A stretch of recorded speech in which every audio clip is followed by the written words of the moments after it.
if you're just joining us, we're having a wonderful conversation with Dr. Sará King, and we were just talking about the power, the gift of co-regulation, and how this can help us to tap into and understand this kind of collective nervous system that we're all a part of.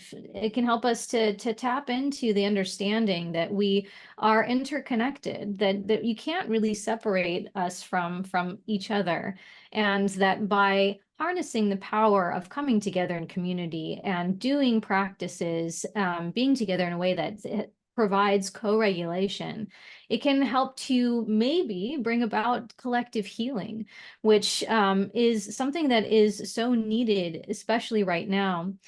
Sarah, you also talked about intergenerational trauma and the impact of that, and everything that our ancestors have been through, and kind of the impact of that being held in our collective nervous system. So I would love to hear some more about this kind of healing of intergenerational trauma.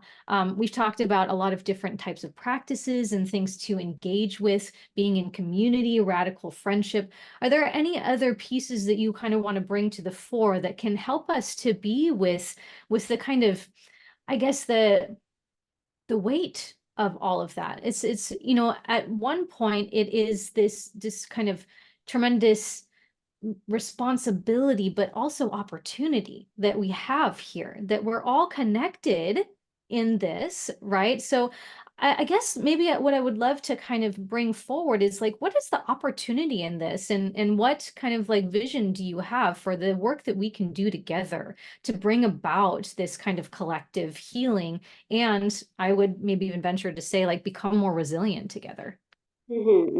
Yeah.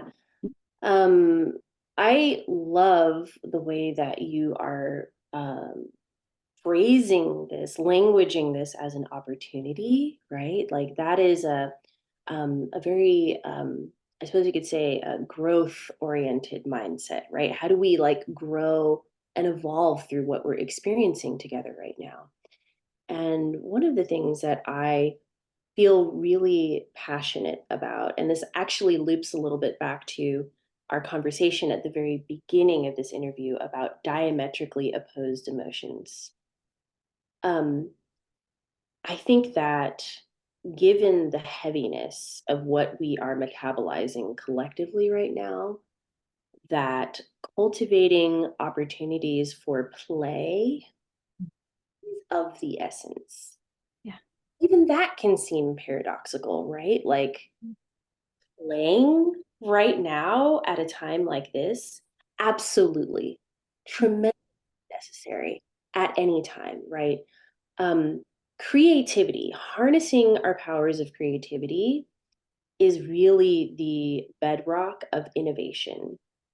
And we do need to innovate, right? We do need to be really like harnessing all of our creative power right now to understand how we're going to build a bridge from where we are now toward a society where healing and well-being and like collective healing and collective well-being are fundamental values that we Mhm. see throughout all of the infrastructure, throughout all of the technologies that we're developing, throughout all of our institutions and relational spaces. Like imagine that. Imagine, right? If those were the core values of the societies where we are making our homes.